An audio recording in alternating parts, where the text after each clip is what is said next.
Doctor ইউনূসের বিরুদ্ধে শ্রম আদালতে অভিযোগ গঠন বৈধ, হাইকোর্টের রায়, মামলা চলবে। বঙ্গবন্ধুর খুনি হস্তান্তর প্রশ্নে যুক্তরাষ্ট্রের ছলচাতুরি, প্রত্যাবর্তন নিয়ে মন্তব্য রাজি নয় মার্কিন পররাষ্ট্র দপ্তর। বঙ্গবন্ধু বঙ্গমাতা আদর্শ পাথেও জনগণের ভাগ্য উন্নয়নে কাজ করে যাবার অঙ্গীকার প্রধানমন্ত্রী। নতুন সাইবার আইন জনগণের সঙ্গে প্রতারণা, বলছে বিএনপি, ডিজিটাল আইন সরাসরি বাতিলের দাবি। এবং চট্টগ্রামের সঙ্গে কক্সবাজার বান্দরবন যোগাযোগ বিচ্ছিন্ন, পানিবন্দী কয়েক লাখ মানুষ, সেনা মোতায়েন।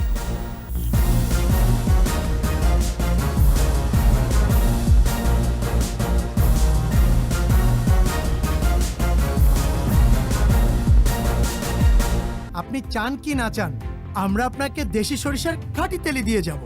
জি হ্যাঁ, এই নিন সুরেশ সরিষার তেল। শুনছিলেন ফার্স্ট সিকিউরিটি ইসলামী ব্যাংক লিমিটেড সংবাদ শিরোনাম। আমন্ত্রণ জানাচ্ছি সন্ধ্যা 7টার 21 সংবাদে।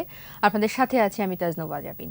21 টেলিভিশনের সংবাদ একই সাথে সরাসরি দেখতে পাবেন আমাদের ফেসবুক পেজ www.facebook.com/2124 অনলাইনে। সংবাদে আরও থাকছে। বিশ্বকাপ ট্রফি ছুঁয়ে দেখলেন ক্রিকেটাররা, কাল উন্মুক্ত থাকবে সর্বসাধারণের জন্য।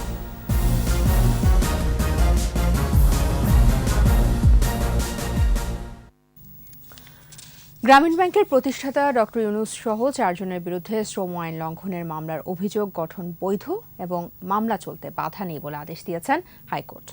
বিচারপতি এস.এম. কুদ্দুজ্জামান ও বিচারপতি শাহেদ নুরুদ্দিনের বেঞ্চ এই আদেশ দেন। শাকের আরজুর রিপোর্ট। শ্রমিক কল্যাণ ফাউন্ডেশনের নির্দিষ্ট লভ্যাংশ জমা না দেয়া, শ্রমিকদের চাকরি স্থায়ী না করা এবং গণছুটি নগদায়ন না করায় শ্রম আইনের 4টি মামলা দায়ের হয় ডক্টর ইউনূস সহ 4 জনের বিরুদ্ধে। চলতি বছরের 6 জুন ডক্টর মোহাম্মদ ইউনূস সহ গ্রামীণ টেলিকমের 4 জনের বিচার শুরুর আদেশ দেন ঢাকার শ্রম আদালতের বিচারক বেগম শেখ মেরিনা সুলতানা। পরে গত 19 মে শ্রম আদালতের আদেশটি বাতিল চেয়ে হাইকোর্টে আবেদন করেন ডক্টর ইউনূস। ওই আবেদনের শুনানি শেষে অভিযোগ গঠনের আদেশ কেন বাতিল করা হবে না, রুল জারি করেন হাইকোর্ট। আদেশের বিরুদ্ধে রাষ্ট্রপক্ষ আপিল করলে মামলাটিতে স্থিতাবস্থা দিয়ে পূর্ণাঙ্গ বেঞ্চে পাঠান চেম্বার আদালত। রুল শুনানির জন্য হাইকোর্টে নতুন বেঞ্চ গঠন করে দেন আপিল বিভাগ। মঙ্গলবার রুলের শুনানি শেষ করে আদেশ দেন হাইকোর্ট। রায়ের রুলটা খারিজ করে দিয়েছে এবং রুলটা খারিজ হওয়াতে বিচারিক আদালতে মামলা চলতে কোনো বাধা নাই। তারা চ্যালেঞ্জ করেছিল অভিযোগ গঠনটা অবৈধ, এটা আইন অনুযায়ী হয়নি। আজকের রায়ের ফলে এটা প্রমাণিত হলো অভিযোগ গঠন বৈধ এবং সাক্ষী চলতে আদালতে কোনো বাধা নাই। এ আদেশের বিরুদ্ধে আপিলে যাওয়ার কথা জানান ডক্টর ইউনূসের আইনজীবী। এটা তো অত্যন্তভাবে আমরা প্রিজুডিস, আমরা নেবিচার থেকে বঞ্চিত হলাম, আমরা আপিলে যাব। শ্রম আদালতে মামলাটি সাক্ষ্য গ্রহণ পর্যায়ে রয়েছে। শাকের আরজু, 21 টেলিভিশন, ঢাকা। জাতির জনক বঙ্গবন্ধু শেখ মুজিবুর রহমানের আত্মস্বীকৃত ও মৃত্যুদণ্ডপ্রাপ্ত খুনিকে হস্তান্তরের বিষয়টি আবারও পাশ কাটিয়ে গেল যুক্তরাষ্ট্র। আগামী 15 আগস্ট বঙ্গবন্ধু হত্যার 48 বছর পূর্তিকে সামনে রেখে সাংবাদিকদের প্রশ্নে খুনিদের প্রত্যর্পণ বিষয়ে কোনো মন্তব্য করতে সম্মত হয়নি মার্কিন পররাষ্ট্র দপ্তর। তবে ডিজিটাল নিরাপত্তা আইন পরিবর্তনের বিষয়ে সরকারের সিদ্ধান্তকে স্বাগত জানিয়েছে তারা। আরও জানাচ্ছেন দুই মল্লিক। ৭৫-এর 15 আগস্ট বঙ্গবন্ধু ও তার পরিবারের সদস্যদের নৃশংসভাবে হত্যার 34 বছর পর 2010 সালে রায় কার্যকর হয়। দণ্ডপ্রাপ্ত 12 আসামির মধ্যে ফাঁসি হয় 5 জনের। তবে এখনও পলাতক মৃত্যুদণ্ডপ্রাপ্ত 5 আসামি, যার একজন রাশেদ চৌধুরী। ইন্টারপোলের গ্রেপ্তারি পরোয়ানা মাথায় নিয়ে যুক্তরাষ্ট্রেই লুকিয়ে রয়েছেন এই খুনি। তাকে হস্তান্তর ও বিচারের আওতায় আনতে বারবারই মার্কিন সরকারের কাছে আবেদন জানিয়ে আসছে বাংলাদেশ সরকার। এরই ধারাবাহিকতায় স্থানীয় সময় সোমবার ওয়াশিংটনে মার্কিন পররাষ্ট্র দপ্তরের নিয়মিত ব্রিফিংয়ে আবারও এ বিষয়ে প্রশ্ন তোলা হয়। Do you support bringing the all killers to the justice and extradite them to Bangladesh. জবাবে প্রত্যর্পণ বিষয়ে কোনো মন্তব্য করেন না বলে জানান মুখপাত্র Matthew Miller. Again, we don't comment on extradition matters. তবে ব্রিফিংয়ে নতুন সাইবার নিরাপত্তা আইন প্রণয়ন নিয়ে সরকারের সিদ্ধান্তকে স্বাগত জানান মুখপাত্র। একে মত প্রকাশের স্বাধীনতা রক্ষায় সরকারের অঙ্গীকার পূরণ উল্লেখ করেন তিনি। And we encourage the government of Bangladesh to give all stakeholders an opportunity to review. এ সময় আন্তর্জাতিক মানদণ্ড পূরণ নিশ্চিতে সংশ্লিষ্ট সব অংশীজনকে খসড়া আইনের পর্যালোচনা ও মতামত জানানোর সুযোগ দেওয়ার আহ্বান জানান মিলার। দুলি মল্লিক, 21 টেলিভিশন। বঙ্গবন্ধু বঙ্গমাতার আদর্শকে পাথেয় করেই দেশের মানুষের ভাগ্য পরিবর্তনে কাজ করতে চান প্রধানমন্ত্রী শেখ হাসিনা। বলেছেন, মাঠের আন্দোলন থেকে স্বাধীনতা অর্জন ও দেশ করার সংগ্রামে বঙ্গবন্ধুর পাশে থেকে সাহস জুগিয়েছেন বঙ্গমাতা, যা নারী সমাজের জন্য অনুপ্রেরণা ও অনুকরণীয়। আরও জানাচ্ছেন প্রণব চক্রবর্তী। সংগ্রাম, প্রেরণা, আত্মত্যাগ আর মমতায় অনন্য বঙ্গমাতা বেগম ফজিলাতুন্নেসা মুজিব সবসময় থেকেছেন স্বামীর পাশে। বঙ্গবন্ধুর কষ্টগুলোকে নিজের করে নিয়ে দুঃসময় সিদ্ধান্তে ছিলেন হিমালয়ের মতো অবিচল, ত্যাগে হয়েছেন মহীয়সী নারী। মহিলা ও শিশু বিষয়ক মন্ত্রণালয়ের আয়োজনে 93তম জন্মবার্ষিকীতে বেগম ফজিলাতুন্নেসা মুজিব পদক বিতরণ অনুষ্ঠানে যোগ দেন প্রধানমন্ত্রী শেখ হাসিনা। এবছর রাজনীতিতে সাহারা খাতুন, শিক্ষা, সংস্কৃতি ও ক্রীড়াক্ষেত্রে অনিমা মুক্তি গমেজ ও নাসিমা জামান ববি, আর গবেষণায় পদকটি পেয়েছেন ডক্টর সেজুতি সাহা। ক্রীড়াক্ষেত্রে গৌরবময় অবদানের জন্য পেয়েছে জাতীয় নারী ফুটবল দল। পদক তুলে দেওয়ার অনুষ্ঠানে অসহায় ও অসচ্ছল নারীদের মাঝে সেলাই মেশিন ও 2000 টাকা করে পুরস্কারও বিতরণ করেন প্রধানমন্ত্রী।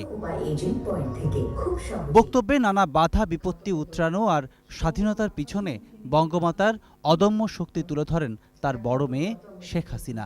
সবসময় আমাদের বাসায় গোয়েন্দা নজরদারি থাকতো। এই গোয়েন্দাদের নজর এড়িয়ে আমার মা বিভিন্ন জায়গায় যেয়ে নেতাদের সাথে কথা বলতেন এবং নির্দেশনাগুলি দিতেন।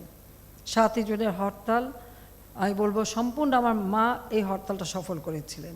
তিনি জানতেন আন্দোলন কিভাবে করতে হয় এবং সংগঠনকে এক রাখা। বঙ্গবন্ধু কন্যা বলেন, নারী যে সংসারে অনুপ্রেরণার উৎস, তারও অনন্য উদাহরণ বঙ্গমাতা। যে বয়সে ছেলে মেয়ে বাবা হাত ধরে স্কুলে যায়, আমাদের তো সে সুযোগ হয়নি, আর আমার মা তো সবসময় বঞ্চিত, কিন্তু তারপরেও কোনো অভাব অভিযোগ অনুযোগ কোনো দিন নেই। জেলখানায় আব্বাকে যখন দেখা করতে যেতেন বলতেন, তোমার ঘর সংসার নিয়ে কোনো চিন্তা করতে হবে না, সেটা আমি দেখব, এবং তিনি দেখতেন। 15 আগস্টের স্মৃতি স্মরণ করে সরকার প্রধান জানান, বাংলাদেশের মানুষের ভাগ্য পরিবর্তনে বাবা মা তার সবচেয়ে বড় আদর্শ। সারা জীবনের সাধনা ছিল আমার বাবার, এদেশের মানুষের ভাগ্য পরিবর্তন করবেন, চেষ্টা করে যাচ্ছি। মায়ের কাছ থেকে যেটুকু শিখেছি, বাবার কাছ থেকে যেটুকু শিখেছি, বাংলাদেশের মানুষের জন্য সেটুকু দেবার চেষ্টা করে যাচ্ছি। প্রণব চক্রবর্তী, 21 টেলিভিশন, ঢাকা। বাংলাদেশের মুক্তিযুদ্ধ গণতন্ত্রকে নিরাপদ এবং অসাম্প্রদায়িক মানবতাবোধকে বাঁচিয়ে রাখতে বিএনপি নামক অপশক্তিকে প্রতিহতের আহ্বান জানিয়েছেন আওয়ামী লীগের সাধারণ সম্পাদক ওবায়দুল কাদের। 75 থেকে চলমান হত্যা ও ষড়যন্ত্রের ধারাবাহিকতায় এখনকার প্রধান টার্গেট প্রধানমন্ত্রী শেখ হাসিনা বলেও মন্তব্য তার। মাহমুদ হাসানের প্রতিবেদন। সকালে বঙ্গমাতা শেখ ফজিলাতুন্নেসা মুজিবের 94তম জন্মদিনে রাজধানীর বনানী কবরস্থানে শ্রদ্ধা নিবেদন করেন সাধারণ সম্পাদক ওবায়দুল কাদেরের নেতৃত্বে আওয়ামী লীগের কেন্দ্রীয় নেতারা। পরে কথা বলেন সাংবাদিকদের সাথে। বলেন, 75 থেকে যে হত্যা ও ষড়যন্ত্রের রাজনীতি এদেশে শুরু হয়েছে, সেই ধারাবাহিকতায় 15 আগস্ট, 3 নভেম্বর বঙ্গবন্ধুর সহচর জাতীয় 4 নেতা হত্যা এবং 2004 সালে 21 আগস্ট গ্রেনেড হামলা, যার প্রধান টার্গেট ছিলেন প্রধানমন্ত্রী শেখ হাসিনা। বাংলাদেশের মুক্তিযুদ্ধকে নিরাপদ রাখতে হলে, বাংলাদেশের অসাম্প্রদায়িক মানবতাবোধকে আজকে বাঁচিয়ে রাখতে হলে, বাংলাদেশের গণতন্ত্রকে নিরাপদে রাখতে হলে বিএনপি নামক এই অপশক্তিকে প্রতিহত করতে হবে, পরাজিত করতে হবে। পরে বঙ্গমাতা শেখ ফজিলাতুন্নেসা মুজিবের কবরে শ্রদ্ধা জানায় আওয়ামী লীগের অঙ্গ ও সহযোগী সংগঠনগুলো। শ্রদ্ধা জানানো শেষে কবরস্থানের বাইরে মিলাদ মাহফিলের আয়োজন করে যুবলীগ। মাহমুদ হাসান, 21 টেলিভিশন, ঢাকা। ডিজিটাল নিরাপত্তা আইনের নাম পরিবর্তন করে সাইবার নিরাপত্তা আইন প্রণয়নের উদ্যোগকে জনগণের সঙ্গে প্রতারণার শামিল বলে মন্তব্য করেছেন বিএনপির মহাসচিব মির্জা ফখরুল ইসলাম আলমগীর। মঙ্গলবার দুপুরে গুলশানে চেয়ারপারসনের কার্যালয়ে এক সংবাদ সম্মেলনে তিনি মন্তব্য করেন। একই সঙ্গে আইন বাতিলের দাবি জানান তিনি। সবিতা চিরানের রিপোর্ট, জানাচ্ছেন পার্থসারথী। গুলশানে বিএনপি চেয়ারপারসনের রাজনৈতিক কার্যালয়ে সংবাদ সম্মেলন করেন দলের মহাসচিব মির্জা ফখরুল ইসলাম আলমগীর। বর্তমান সরকারের অধীনে সুষ্ঠু নির্বাচন সম্ভব নয় উল্লেখ করে তিনি বলেন, বিএনপিকে নির্বাচন থেকে দূরে রাখতে ষড়যন্ত্র করছে সরকার। গণতান্ত্রিক আন্দোলনকে দমন করার সবচেয়ে বড় অস্ত্র হিসেবে ব্যবহার করছে। সংবাদ সম্মেলনে উঠে আসে ডিজিটাল নিরাপত্তা আইন প্রসঙ্গ। সাইবার নিরাপত্তা আইন করার সিদ্ধান্তকে তিনি নতুন নিবর্তনমূলক আইন প্রণয়নের নামান্তর বলে উল্লেখ করেন। আমরা এই আইনটাকে সম্পূর্ণ বাতিল চাই, কারণ এটা গণতন্ত্রের বিরুদ্ধে আইন। এই আইনটা আপনার মানুষের অধিকারের বিরুদ্ধে আইন, আপনার মিডিয়ার স্বাধীনতার বিরুদ্ধে একটা আইন। সুতরাং এটা রাখার কোনো প্রশ্নই উঠতে পারে না। ডিজিটাল নিরাপত্তা আইন নিয়ে আন্তর্জাতিক চাপ আছে উল্লেখ করে মির্জা ফখরুল আরও বলেন, জনগণকে বোকা বানিয়ে সরকার মনে করছে বুদ্ধিমানের কাজ করছে। ওরা এইভাবে বোকা বানিয়ে ভাবে যে বোধহয় খুব বুদ্ধিমানের কাজ করছে, মানুষকে সবাই বোকা ভাবে। এটা তো ঠিক না। মানে এটাতে আরো প্রমাণিত হচ্ছে যে তারা আসলে তাদের লক্ষ্যটা হচ্ছে একই কাজায় তারা চলছে। তবে সাইবার নিরাপত্তা আইনের খসড়া হাতে পেলে পরবর্তীতে গণমাধ্যমে বিস্তারিত প্রতিক্রিয়া জানাবেন বলে জানান বিএনপি মহাসচিব। এটা প্রচারণা জনগণের সঙ্গে। পার্থসারথী, 21 টেলিভিশন, ঢাকা। অন্যদিকে নতুন সাইবার নিরাপত্তা আইন না পড়েই বিএনপি মন্তব্য করেছে বলে মন্তব্য করেছেন আইনমন্ত্রী আনিসুল হক। মঙ্গলবার সচিবালয়ে বাংলাদেশের জাতিসংঘের আবাসিক সমন্বয়কারী গোয়েন লুইসের সঙ্গে বৈঠকের পর সাংবাদিকদের প্রশ্নের জবাবে কথা বলেন তিনি। মন্ত্রী বলেন, প্রস্তাবিত সাইবার নিরাপত্তা আইনের বিভিন্ন ধারায় পরিবর্তন আনা হচ্ছে। প্রস্তাবিত আইনে সাজা যেমন কমেছে, তেমনি জামিন অযোগ্য অনেকগুলো ধারাকে জামিন যোগ্য করা হয়েছে। পাশাপাশি ডিজিটাল নিরাপত্তা আইনে চলমান মামলার শাস্তির কমানোর বিষয়েও উদ্যোগ নেওয়া হতে পারে বলেও জানান তিনি। ওনারা জিনিসটা না পড়ে, যেহেতু ওনারা পড়েন নাই, অবশ্যই ওনারা বোঝেন নাই বলেই এই কমেন্টটা করেছেন। ওনারা দেখেন, আপনারাও দেখেন, এবং তারপরে আপনারা যদি তারপরে আমার সাথে যদি আলাপ করতে চান। টানা বৃষ্টি আর উজানের ঢলে দেশের বেশিরভাগ নদ নদীর পানি বাড়ছে। কক্সবাজারে বিপদসীমার উপর দিয়ে প্রবাহিত সাঙ্গু ও মাতামুহুরীর পানি। দুর্ভোগে শতাধিক গ্রামের কয়েক লাখ পানিবন্দী মানুষ। 24 ঘন্টায় সবচেয়ে বেশি বৃষ্টি রেকর্ড করা হয়েছে বান্দরবনে 268 মিলিমিটার। সড়কে পানি উঠায় কক্সবাজার, বান্দরবন ও চট্টগ্রামে ব্যাহত হচ্ছে যোগাযোগ ব্যবস্থা। আরও ভারী বৃষ্টির পূর্বাভাস দিচ্ছে আবহাওয়া অফিস। এদিকে পানিতে পড়ে দেয়াল ধস ও সাপের কামড়ে চট্টগ্রাম ও কক্সবাজারে 5 জনের মৃত্যু হয়েছে। প্রতিনিধিদের সহায়তায় আরও বিস্তারিত জানাচ্ছেন সমর ইসলাম। কক্সবাজারের মাতামুহুরী ও বাঘখালী নদীর পানি বিপদসীমার উপর দিয়ে প্রবাহিত হচ্ছে। ভাঙন চলছে বেড়িবাঁধের 10টি পয়েন্টে। প্লাবিত হচ্ছে নতুন নতুন এলাকা। ভারী বৃষ্টি, পাহাড়ি ঢল ও জোয়ারের পানিতে প্লাবিত জেলা সদরের 10টি, মহেশখালীর 15, ঈদগাঁওয়ের 12, কুতুবদিয়ার 15, চকরিয়ার 20, উখিয়ার 10, রামুর 10, পেকুয়ার 40 ও টেকনাফের 10টি গ্রাম। পানিবন্দী হয়ে চরম দুর্ভোগে মানুষ। মাতামুহুরী বেড়িবাঁধটা যদি শক্তি করে যদি বাঁধে তাহলে আমাদের এইটুকু পানি হতো না।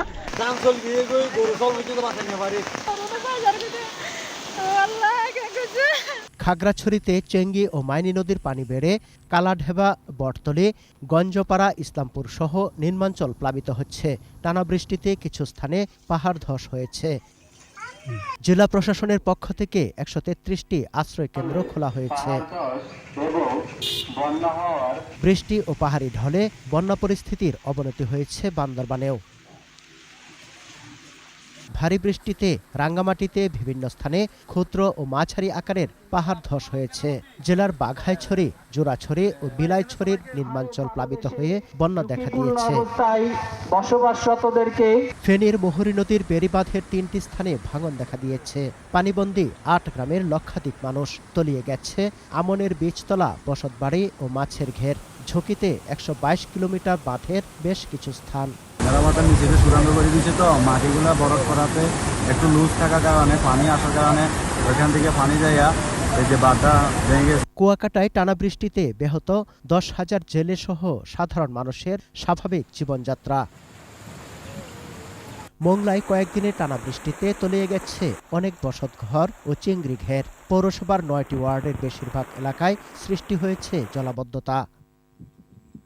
এছাড়া ভারী বৃষ্টিতে সিরাজগঞ্জ, ঝালকাঠি সহ দেশের বিভিন্ন স্থানে জনজীবন বিপর্যস্ত হয়ে পড়েছে। গ্রামীণ রাস্তাঘাটের ক্ষতি হওয়ায় যোগাযোগ ব্যাহত হচ্ছে। এদিকে বন্যা পূর্বাভাস ও সতর্কীকরণ কেন্দ্র বলছে, আগামী 24 ঘন্টায় ফেনী, কক্সবাজার, চট্টগ্রাম ও বান্দরবানে বন্যা পরিস্থিতির উন্নতি হতে পারে। সমর ইসলাম, 21 টেলিভিশন। সংবাদ এই পর্যায়ে নিচ্ছি বিরতি, ফিরে এসে থাকছে। কাল ভূমিহীনদের মাঝে জমিসহ 22,000 ঘর হস্তান্তর করবেন প্রধানমন্ত্রী। নেই আলাদা ইউনিট, দেয়া হচ্ছে না প্রয়োজনীয় চিকিৎসা ওষুধ, চরম আতঙ্কে ডেঙ্গু রোগীরা।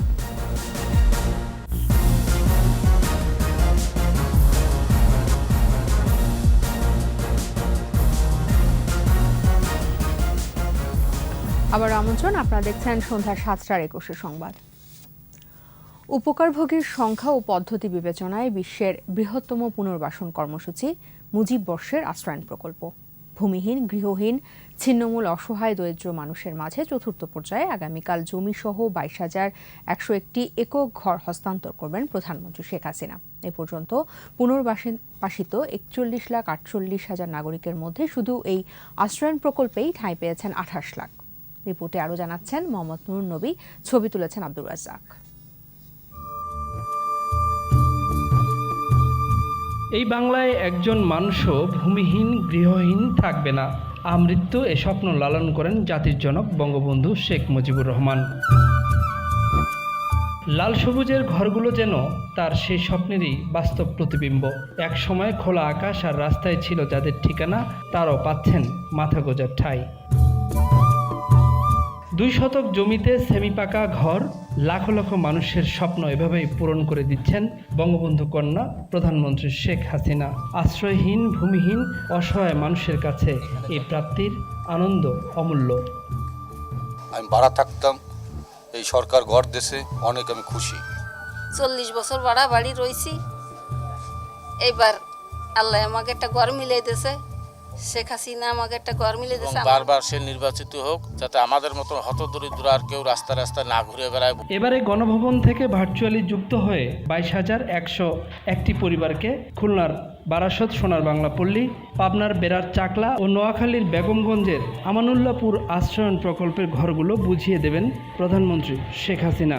আমাকে যে ঘর দিছে শেখ হাসিনা, আমাকে যে দাঁড়ানোর ঠাঁই দিছে, মাথার তলে ছায়া দিছে, তার জন্য আমরা দোয়া করি। আমরা একটু মাথা গোঁজার ঠাঁই পাইছি, আমার সন্তানের একটা ঠিকানা হয়েছে। দেশের সব উপজেলায় 24,000 একর জমিতে 25,000 আশ্রয় কেন্দ্রে এ পর্যন্ত জমি বন্দোবস্ত সহ ঘর পেয়েছে 2,38,851 পরিবার। ঋণ ও প্রশিক্ষণ দিয়ে আয়বর্ধক কাজে লাগিয়ে পুনর্বাসনও করা হচ্ছে উপকারভোগীদের। বিভিন্ন জায়গায় তারা মানে এভাবে ওভাবে থেকে বেড়াইছে, তারা যখন ঘর সহ জমি পাইছে, তা জীবনে আমার মনে হয় শ্রেষ্ঠ পাওয়া তাদের। প্রত্যেকটি ঘর সংলগ্ন কিছু সবজি বাগান তৈরি করা হয়েছে, ফলে প্রত্যেকটি পরিবার তার নিজস্ব সবজি নিজেরাই উৎপাদন করতে পারছে, হাঁস মুরগি পালন করছে। ফলে একটি বাড়ি একটি খামারের যে চিত্র, সেটা কিন্তু আমরা আশ্রয়ণ প্রকল্পগুলোতে আসলে দেখতে পাই। দিঘুলিয়ার 381টি হালনাগাদ তালিকা অনুসারে আমরা আগামীকাল 66টি দিলে 381টি শেষ হবে এবং আমরা দিঘুলিয়াকে ভূমিহীন ও গৃহহীন মুক্ত হিসেবে উপজেলা হিসেবে ঘোষণা করি। গৃহহীনদের ঘর দেবার ব্রত নিয়ে এগোয়নি বিশ্বের কোনো রাষ্ট্রনেতাই। জনকল্যাণমূলক রাষ্ট্র গড়ার ধারণায় প্রধানমন্ত্রী শেখ হাসিনার এই অনন্য উদ্যোগ তাই পেয়েছে কপিরাইট সনদ। লাল সবুজের এই ঠিকানাগুলো অনন্তকাল ধরে জানান দেবে এই দেশে একজন মানুষও গৃহহীন নেই। চাল ছিল না, চুলো ছিল না, ছিল না কোনো মাথা গোঁজার ঠাঁই। ছন্ন ছাড়া এই জীবনটিকে গুছিয়ে দিয়েছেন জাতির জনকের কন্যা প্রধানমন্ত্রী শেখ হাসিনা। এই মানুষগুলো এখন তাদের এই বসত বাড়িতে নিজেদের মতো করে গুছিয়ে নিয়েছেন।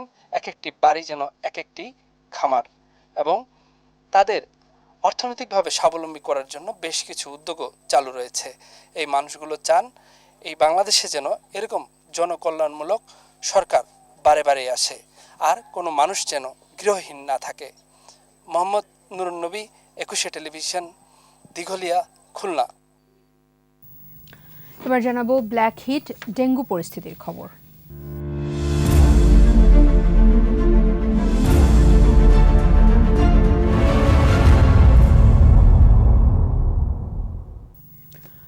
রংপুর বিভাগের 8 জেলায় বেড়েই চলেছে ডেঙ্গু রোগী। উন্নত চিকিৎসার জন্য বিভিন্ন জেলা থেকে রোগীরা মেডিকেল কলেজ হাসপাতালে এলেও এখানেই নেই ডেঙ্গু রোগীদের জন্য আলাদা কোনো ইউনিট। চরম ভোগান্তিতে রোগী ও স্বজনরা। বিভাগীয় প্রতিনিধি লিয়াকত আলী বাদলের সহায়তায় আরও জানাচ্ছেন পার্থ সারথী। রংপুর মেডিকেল কলেজ হাসপাতাল। প্রতিদিনই আশপাশের জেলা থেকে আসছে ডেঙ্গু আক্রান্ত নতুন রোগী। জায়গা নেই সাধারণ রোগীদের সাথে, তাই গাদাগাদি করে রাখতে হচ্ছে ডেঙ্গু আক্রান্ত রোগীদের। এতে করে চরম আতঙ্কে দিন কাটাচ্ছেন রোগী ও স্বজনরা। তাদের অভিযোগ, প্রয়োজনীয় চিকিৎসাও তারা পাচ্ছেন না। বেশিরভাগ ওষুধ আনতে হচ্ছে বাইরে থেকে। কালকে থেকে মনে করে অ্যাডমিশন নিয়েছি, পরীক্ষা সমস্ত করে দেওয়া হয়েছে, ডেঙ্গু হয়েছে। মনে করি যে তাদের আলাদা করে ইউনিট করা দরকার। ব্লাড ক্যান্সার রোগী আছে এখানে আলাদা, বিভিন্ন বাত ব্যথার রোগী আছে, তাছাড়া এখানে লিউকেমিয়ার রোগী আছে আলাদা আলাদা, সেখানে কিন্তু আলাদা একটা মানে ওয়ার্ড করা দরকার ছিল। পাশাপাশি যেহেতু ডেঙ্গু আক্রান্ত রোগী আছে, তার সাথে মনে করেন যে আমরা আছি বা আমাদের সাথে আরও লোকজন আছে, এই জন্য হইতেই পারে। হাসপাতালের পরিচালক জানান, জায়গার অভাবে আলাদাভাবে ডেঙ্গুর ইউনিট খোলা সম্ভব হচ্ছে না। তো আমাদের এখানে ইনশাল্লাহ চিকিৎসার কোনো সমস্যা হচ্ছে না, সবাইকে আমরা চিকিৎসা দিতে পারছি। আলাদা ওয়ার্ড আপনারা জানেন যে রংপুর মেডিকেল হাসপাতালের স্পেসের খুব সংকট। এখানে 500 বেডের হাসপাতালের জনবল দিয়ে আমরা এটা চালাচ্ছি। আলাদাভাবে একটা ওয়ার্ডকে ডেডিকেটেড করার মতো স্পেস আমাদের নেই। এদিকে সিটি মেয়র ডেঙ্গু থেকে নগরবাসীকে রক্ষায় পদক্ষেপ নেওয়া হচ্ছে বলে জানান। কিছু জায়গায় আমরা এই ডেঙ্গুর লার্ভার সন্ধান পেয়েছি এবং ওই এলাকাগুলোকে আমরা ডেঞ্জার জোন হিসেবে ধরে আমরা পুরা এলাকা সারাউন্ডিং 1 কিলোমিটার আমরা পুরা স্প্রে করে আমরা তোমার ডেঙ্গুর যে লার্ভা ধ্বংস করার যে ঔষধ সেটা আমরা ছিটাচ্ছি। পার্থ সারথী, 21 টেলিভিশন। কারণ 1 সেকেন্ডের মধ্যেই আপনার বাচ্চা হয়ে পড়তে পারে মারাত্মক ডেঙ্গু মশার শিকার। সেই জন্যই নিয়ে আসুন কালো হিট। এটা মশাদের মেরে ফেলে সঙ্গে সঙ্গে। কালো হিট, মশাদের বিনাশ তৎক্ষণাৎ।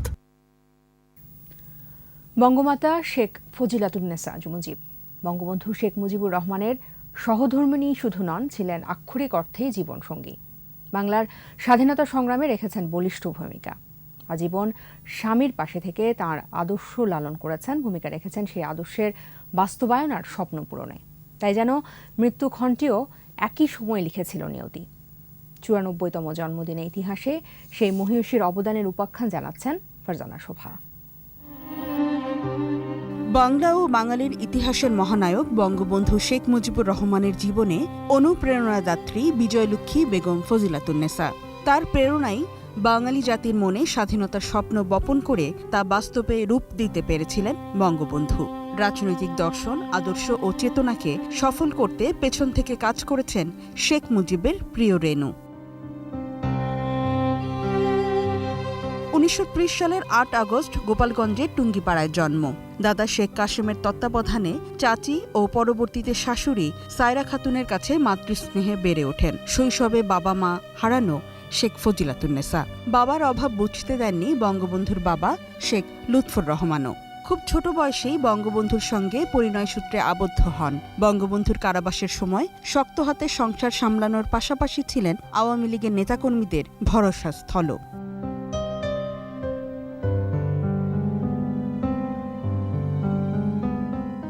রাজনৈতিক জীবনে সঠিক সিদ্ধান্ত নিতে বঙ্গবন্ধুকে নীরবে সহযোগিতা করেছেন আজীবন। মুক্তিযুদ্ধের সময় 25শে মার্চ থেকে 17ই ডিসেম্বর পর্যন্ত সন্তানদের সাথে নিয়ে অবরুদ্ধ ছিলেন এই সাহসী জননী। মুক্তিযুদ্ধের পুরো 9টি মাস অসীম সাহস, দৃঢ় মনোবল ও ধৈর্য নিয়েও সার্বিক পরিস্থিতি মোকাবেলা করেছেন শেখ ফজিলাতুন্নেসা। এতদিন কষ্ট করার পরে আমি মুক্ত হয়েছি, কিন্তু আমার স্বামীর সেই স্বপ্ন সফল হয়েছে।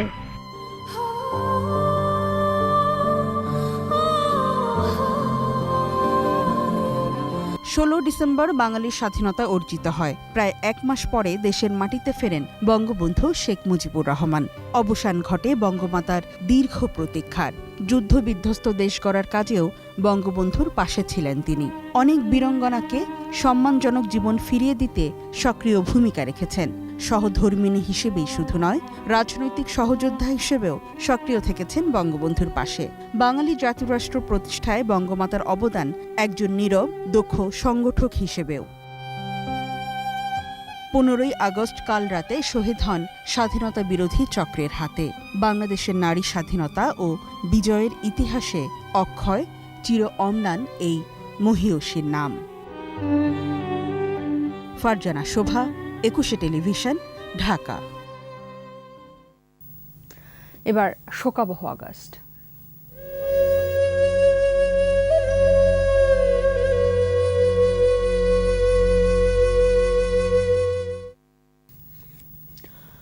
বঙ্গবন্ধু হত্যাকাণ্ডের প্রতিক্রিয়ায় প্রতিবাদহীন ছিল না বাঙালি।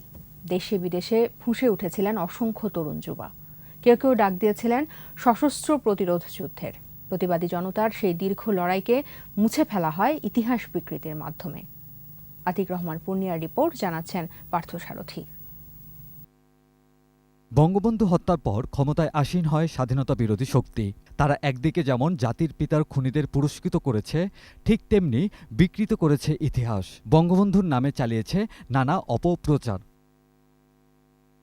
বঙ্গবন্ধু হত্যার পর কোথাও কোনো প্রতিবাদ হয়নি বলেও অপপ্রচার চালায় এই অপশক্তি। তবে বিভিন্ন গবেষণায় দেখা গেছে 15ই আগস্ট সকাল থেকেই প্রতিবাদ হয়েছিল বিভিন্ন জায়গায়।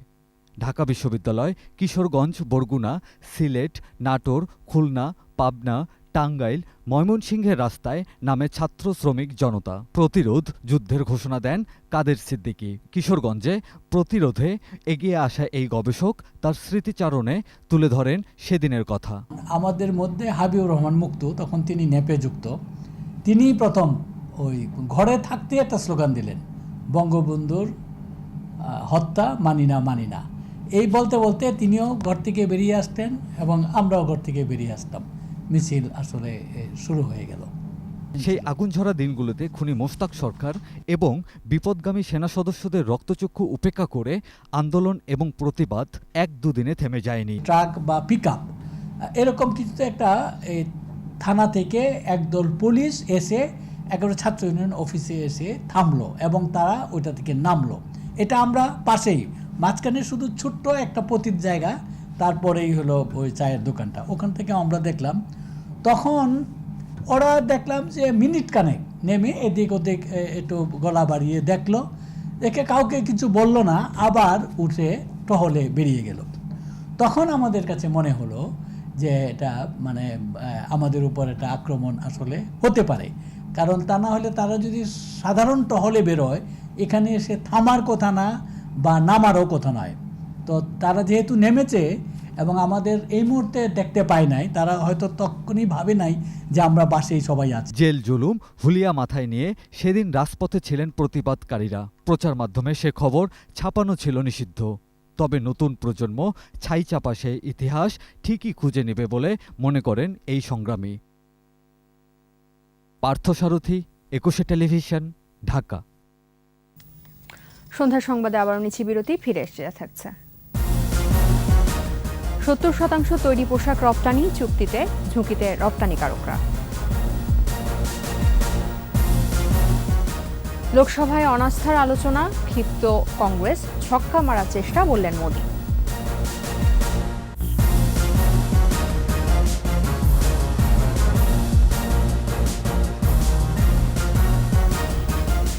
আপনারা দেখছেন সন্ধ্যা 7টার 21 সংবাদ।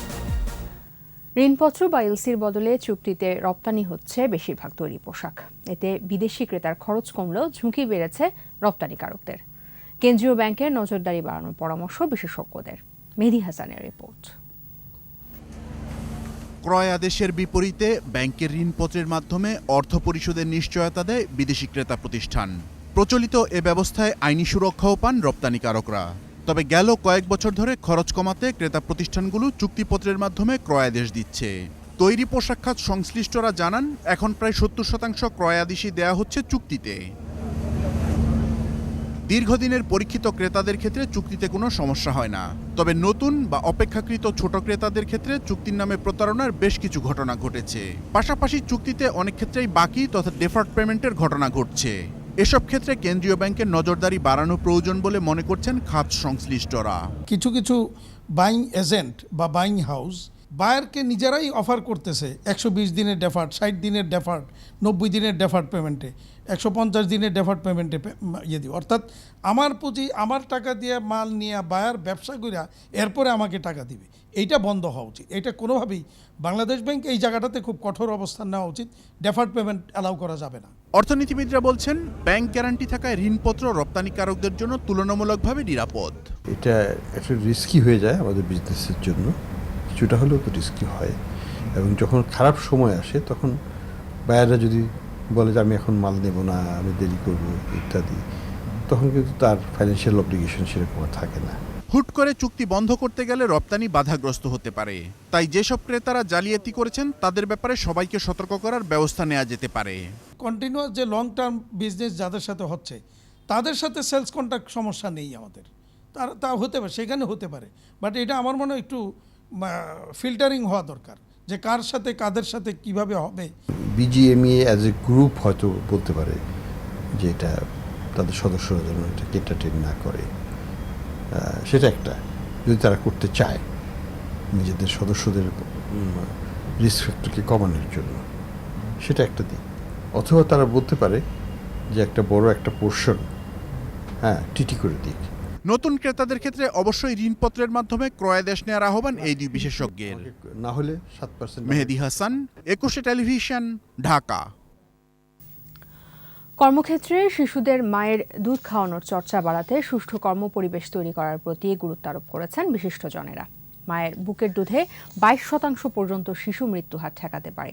ইউনিসেফের পৃষ্ঠপোষকতায় কর্মজীবী মা বাবার সহায়ক পরিবেশ গড়ি মাতৃদুগ্ধ পান নিশ্চিত করি এই প্রতিপাদ্যে পালিত হচ্ছে বিশ্ব মাতৃদুগ্ধ সপ্তাহ। অনুষ্ঠানে বক্তারা বলেন, নবজাতক ও ছোট শিশুদের সুস্বাস্থ্য নিশ্চিত ও শিশুর পুষ্টির চাহিদা মেটাতে মায়ের দুধ সর্বোত্তম উৎস। তাই জন্মের কয়েক ঘন্টা পর থেকে 6 মাস পর্যন্ত শিশুদের শুধুমাত্র মায়ের দুধ খাওয়ানোর পরামর্শ তাদের।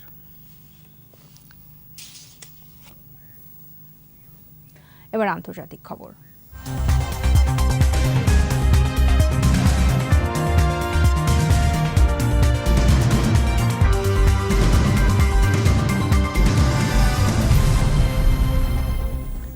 ভারতের লোকসভায় বিজেপি সরকারের বিরুদ্ধে আনা অনাস্থা প্রস্তাবের আলোচনায় মণিপুর ইস্যুতে প্রধানমন্ত্রী নরেন্দ্র মোদীর কড়া সমালোচনা করলেন বিরোধীরা। স্থানীয় সময় দুপুর 12টার দিকে সংসদের বাদল অধিবেশনে শুরু হয় এই আলোচনা। প্রথমে বক্তব্য রাখেন কংগ্রেস নেতা গৌরব গৈ।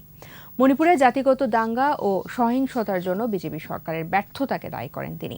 জাতিগত বিভেদ সৃষ্টি করে মণিপুরকে বিভক্ত করার জন্য মোদী সরকারের কড়া সমালোচনা করেন। অনাস্থা প্রস্তাব নিয়ে এই আলোচনা চলবে বৃহস্পতিবার পর্যন্ত। প্রথম দিন কংগ্রেস নেতা রাহুল গান্ধী অধিবেশনে যোগ দিলেও কোনো বক্তব্য রাখেননি। এদিকে সংসদীয় দলের বৈঠকে প্রধানমন্ত্রী নরেন্দ্র মোদী বিরোধীদের এই প্রস্তাবকে শেষ বলে ছক্কা মারার চেষ্টা বলে উল্লেখ করেছেন। ইউক্রেনের পূর্বাঞ্চলীয় শহর পোসাদ পোক্রোভস্কের একটি আবাসিক ভবনে রুশ ক্ষেপণাস্ত্র হামলায় অন্তত 8 জন নিহত হয়েছেন, আহত হয়েছেন 31 জন। প্রকাশিত ভিডিওতে দেখা গেছে 5তলা ভবনটির উপরতলা ক্ষতিগ্রস্ত হয়েছে। ইউক্রেনের প্রেসিডেন্ট ভ্লাদিমির জেলেনস্কি ও স্বরাষ্ট্রমন্ত্রী ইহোর ক্লাইমেনকো জানিয়েছেন, প্রথম হামলায় 5 জন বেসামরিক নাগরিক এবং দ্বিতীয় হামলায় জরুরি পরিষেবার 1 জন কর্মকর্তা সহ 3 জন নিহত হন। আহতদের মধ্যে রয়েছেন 19 জন পুলিশ কর্মকর্তা, 5 জন উদ্ধারকারী ও 1 জন শিশু। স্থানীয়দের সহযোগিতায় হতাহতদের উদ্ধার করে হাসপাতালে পাঠিয়েছে উদ্ধারকারী দল। হামলার বিষয়ে বিস্তারিত কিছু বলেনি রাশিয়া।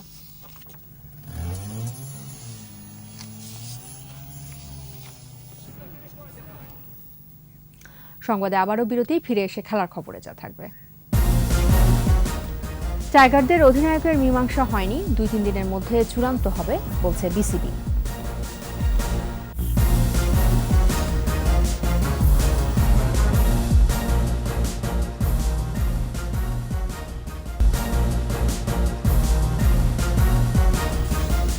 আবার আমন্ত্রণ সন্ধ্যা 7টার 21 সংবাদে। ফিরে এসে জানাবো খেলার খবর।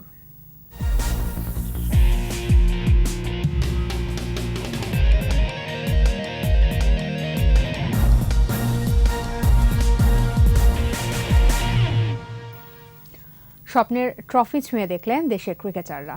ঢাকায় আনার দ্বিতীয় দিনে ওয়ানডে বিশ্বকাপ ট্রফি নেওয়া হয়েছে হোম গ্রাউন্ড মিরপুরে। সোনালী সেই ট্রফির সাথে ছবি তুলতে এসেছেন জাতীয় দলের পুরুষ ও নারী ক্রিকেটারদের সবাই। দেখে যান কোচিং স্টাফ আর সাবেক ক্রিকেটারদের অনেকেও। পারভেজ খোকনের রিপোর্ট। চলছে আইসিসি ক্রিকেট বিশ্বকাপের ট্রফি ট্যুরের বাংলাদেশ পর্ব। ট্রফিটি এখন আছে মিরপুর অফ ক্রিকেট গ্রাউন্ডে। টাইগারদের ড্রেসিং রুম থেকে মুশফিকুর রহিমের কোলে চড়ে শেরেবাংলার মাঠে আসে স্বপ্নের বিশ্বকাপ। জাতীয় দলের খেলোয়াড়রা বিশ্বকাপ ট্রফির সঙ্গে ছবি তোলেন। তাসকিন ট্রফিটা খুঁটিয়ে দেখছিলেন, আর ছবি তোলার সময় শামীম ট্রফিতে চুমু খেলেন। ফটো সেশন শেষে ছবি তোলার সুযোগ পান বিকেএসপির ক্রিকেট বিভাগের ছাত্ররাও।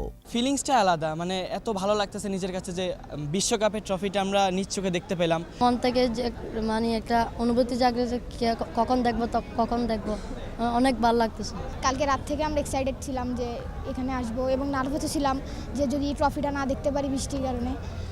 তারপর আমরা ট্রফিটা দেখছি, ইনশাল্লাহ বাংলাদেশে থাকবে এবছর। বৈশ্বিক টুর্নামেন্টের এই ট্রফি ছুঁয়ে দেখতে পেরে উচ্ছ্বাস প্রকাশ করেছেন বাংলাদেশ দলের সাবেক অধিনায়ক ও বিসিবির নির্বাচক হাবিবুল বাশার সুমন। একটু রোমাঞ্চ অনুভব করছি। আমাদের জন্য বিশ্বকাপ মনে হচ্ছে আজকে শুরু হয়ে গেল। অবশ্যই আশা করব যে এবার বিশ্বকাপটা খুব ভালো কিছু করতে। ভালো লাগছে খুব, বিশ্বকাপ ট্রফিটা দেখে খুব ভালো লাগছে। 9 আগস্ট ঢাকার বসুন্ধরা শপিং কমপ্লেক্সে সর্বসাধারণের জন্য ট্রফি প্রদর্শন করা হবে। পারভেজ খোকন, 21 টেলিভিশন। খুব শীঘ্রই ওয়ানডে অধিনায়কের নাম ঘোষণা করবে বাংলাদেশ ক্রিকেট বোর্ড। গত 3রা আগস্ট অধিনায়কের দায়িত্ব ছাড়েন তামিম ইকবাল। এরপর থেকে নতুন অধিনায়ক নিয়ে বিপাকে পড়ে বোর্ড। সেই সমস্যা সমাধানে আজ বিসিবির ঊর্ধ্বতন কর্মকর্তাদের নিয়ে মিটিং করে সভাপতি নাজমুল হাসান পাপন। দীর্ঘ মিটিংয়েও সিদ্ধান্তে পৌঁছাতে পারেনি তারা। সংক্ষিপ্ত তালিকায় আছেন সাকিব, লিটন ও মেহেদী হাসান মিরাজ। চূড়ান্ত অধিনায়কের নাম ঘোষণার দিনই 22 সদস্যের এশিয়া কাপের প্রাথমিক দল ঘোষণা করবে ক্রিকেট বোর্ড।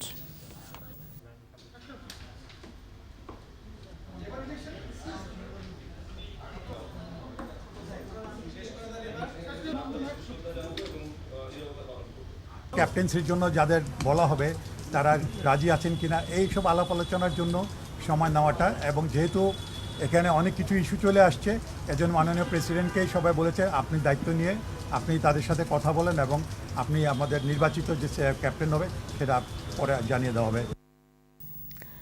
ক্রীড়া সাংবাদিকদের সংগঠন বাংলাদেশ স্পোর্টস জার্নালিস্ট অ্যাসোসিয়েশন বার্ষিক ক্রীড়া প্রতিযোগিতার পর্দা নামল। রাজধানীর একটি হোটেলে পুরস্কার বিতরণী ও সমাপনী অনুষ্ঠানে আয়োজন করে সংগঠনটি। এবারের ক্রীড়া প্রতিযোগিতায় সর্বোচ্চ রেটিং পয়েন্ট পেয়ে বর্ষসেরা ক্রীড়াবিদ মনোনীত হয়েছেন মাজহারুল ইসলাম। তাকে পুরস্কার তুলে দেন প্রধান অতিথি ওয়ালটনের জ্যেষ্ঠ নির্বাহী পরিচালক FM ইকবাল বিন আনোয়ার। এই সময় বিশেষ অতিথি হিসেবে উপস্থিত ছিলেন জাতীয় ক্রিকেট দলের সাবেক তারকা অলরাউন্ডার ও বিশিষ্ট ক্রিকেট ধারাভাষ্যকার আতার আলী খান ও গ্র্যান্ডমাস্টার এনামুল হোসেন রাজীব।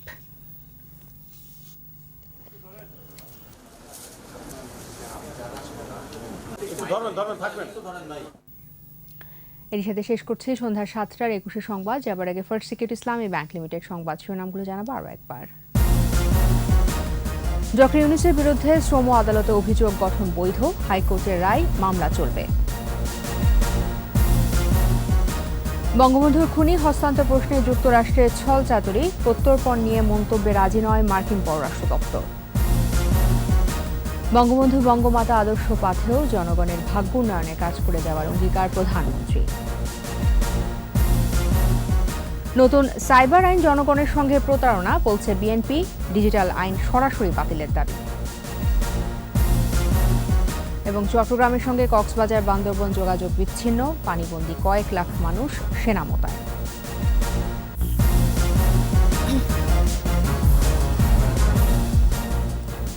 একুশে টেলিভিশনের সর্বশেষ খবর জানতে ডায়াল করুন 2021 নম্বর আর ভিজিট করুন 21tv.com এই ওয়েবসাইট। ফেসবুকে লগ ইন করতে পারেন facebook.com/2124 অনলাইন। আমাদের পরবর্তী সংবাদ রাত 9টায় দেখার আমন্ত্রণ রইল। স্বাস্থ্যবিধি মেনে চলুন, সুস্থ থাকুন। সবাইকে ধন্যবাদ।